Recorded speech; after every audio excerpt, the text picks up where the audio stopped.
Salut YouTube, j'espère que vous allez bien. Je reviens aujourd'hui pour vous présenter enfin la recette de mon banana bread qui est vegan et qui est délicieux. On va tout de suite commencer.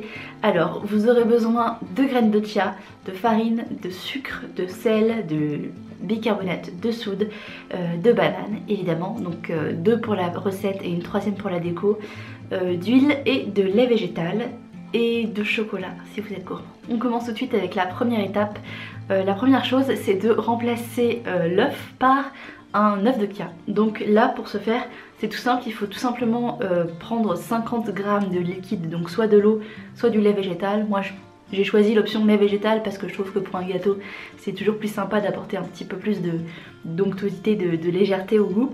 Donc 50 g de lait végétal auquel vous ajoutez une cuillère à soupe de crème de chia, vous mélangez et vous laissez reposer. Donc pendant ce temps vous préparez autre chose et les graines de chia au contact du liquide vont gonfler progressivement et en fait ça va remplacer cet aspect gélatineux de l'œuf et ça marche très très bien. Pendant que l'œuf de chia est en train de gonfler, vous allez pouvoir vous occuper de tous les ingrédients secs.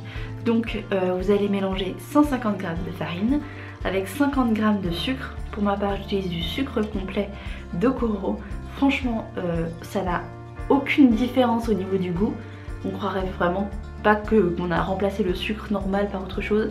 En revanche, le sucre complet est beaucoup moins glycémique, enfin son indice glycémique est beaucoup moins élevé que le sucre blanc classique. On continue la partie sèche avec une pincée de sel, une grosse cuillère à café de bicarbonate de soude. Moi pour ma part j'en ai vraiment mis généreusement parce que j'aime bien quand les gâteaux sont bien gonflés. Et voilà, pour les ingrédients secs c'est tout, vous n'avez plus qu'à mélanger et on va passer aux autres ingrédients.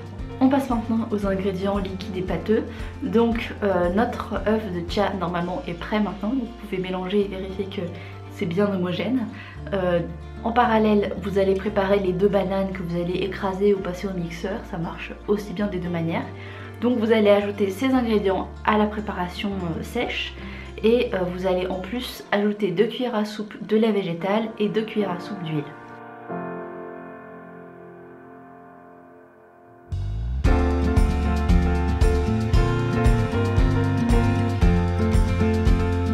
Il ne vous reste plus qu'à tout mélanger. Éventuellement vous pouvez rajouter un petit peu de lait végétal si jamais vous trouvez que la préparation est trop épaisse, ou ajouter un peu de farine au contraire si c'est trop liquide.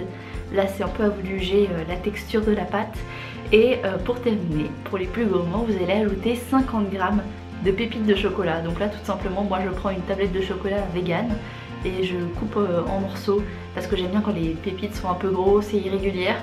Donc voilà, c'est tout ce que j'ai fait. On met les 50 g de chocolat dans la préparation, on mélange et on met le tout dans un moule et on enfourne pour 50 minutes à 160 degrés environ.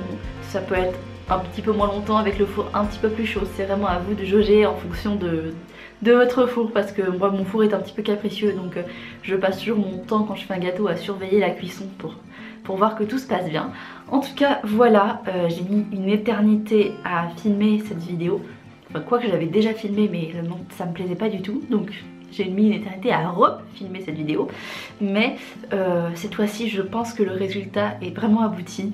On obtient un gâteau qui est vraiment bien levé, bien moelleux et tout, c'est vraiment délicieux.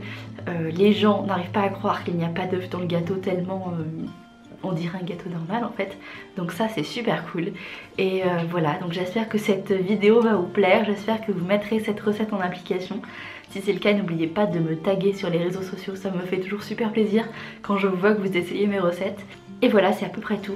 N'oubliez pas de vous abonner à la chaîne, de liker cette vidéo et de me suivre sur les réseaux sociaux, notamment Instagram. Et maintenant je vous fais de gros bisous et je vous dis à très bientôt. Bye bye!